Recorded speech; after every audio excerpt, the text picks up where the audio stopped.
एक 3R classes हम लोग पढ़ रहे थे घटनाचक्र भारतीय इतिहास का पूर्वावलोकन। हमारा टॉपिक था मौर्योत्तर काल। हम उसके नोट्स देख चुके थे और उससे पहले कुछ 10 क्वेश्चन हम लोग सोल्व कर चुके हैं। आज का हमारा पहला क्वेश्चन है, बुद्ध का किसके सिक्कों पर अंकन हुआ है? राइट आंसर होगा कनिष्क।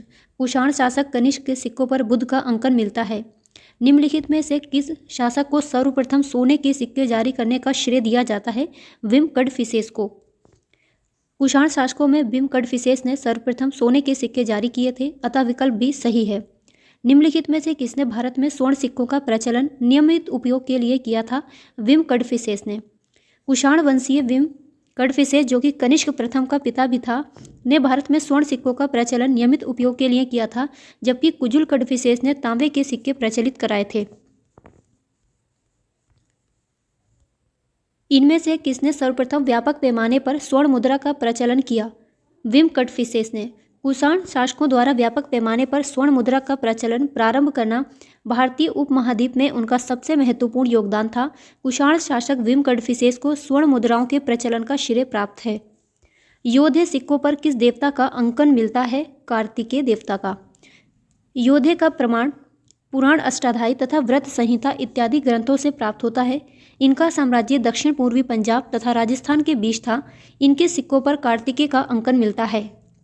कनिष्क के सारनाथ बौद्ध प्रतिमा अभिलेख की तिथि क्या है? कनिष्क का जो सारनाथ बौद्ध प्रतिमा अभिलेख था उसकी तिथि क्या है? 81 ईस्वी सन। कनिष्क के सारनाथ बौद्ध अभिलेख की तिथि 81 ईस्वी सन है। ये प्रतिमा मथुरा से लाकर कनिष्क के राज्यारोहण 78 ईस्वी सन के तीसरे वर्ष सारनाथ में स्थापित की गई थी। कुषाण शासक कनिष्क का राज्याभिषेक किस सन में हुआ था? 78 एडी में। कनिष्क के राज्याभिषेक की तिथि अत्यंत विवादास्पद है। इस समस्या पर विचार करने के लिए वर्ष 1913 तथा वर्ष 1960 में लंदन में 2 अंतर्राष्ट्रीय सम्मेलन आयोजित किए गए। द्वितीय सम्मेलन में आम सहमति 78 ईस्वी के पक्ष में ही बनी। इसी समय से शक संवत का प्रारंभ माना गया है।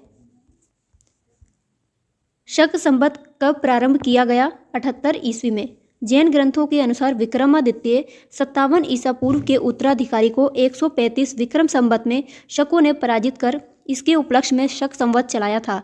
इस प्रकार इसकी प्रारंभिक तिथि 135 - 57 बराबर 78 ईस्वी आती है।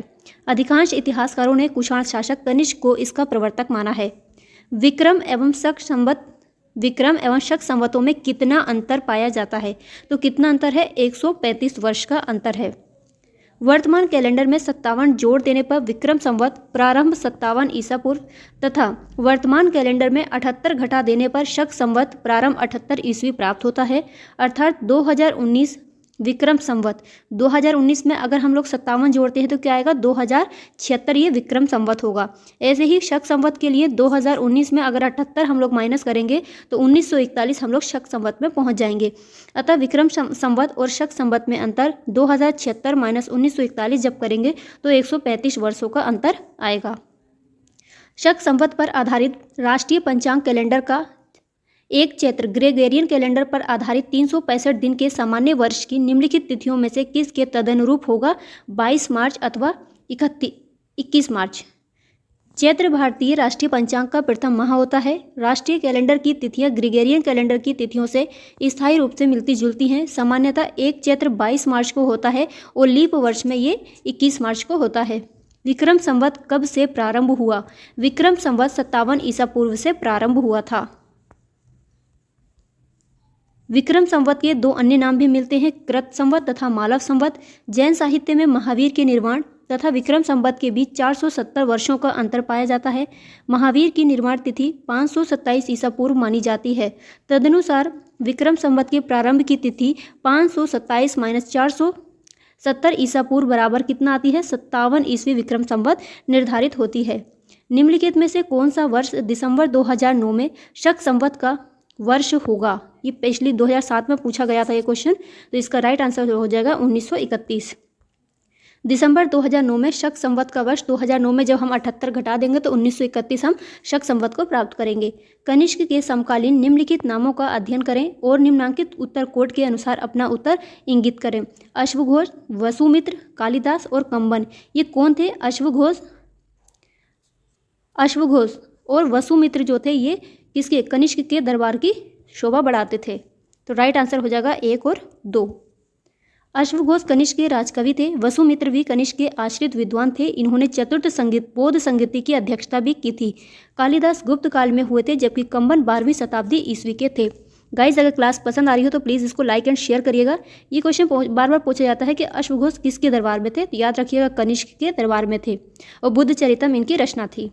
अश्वघोष किसका समकालीन था, राइट आंसर हो जाएगा कनिष्क का। निम्नलिखित में से कौन एक कनिष्क के दरबार से संबंधित नहीं था, अश्वघोष, चरक, पतंजलि या नागार्जुन।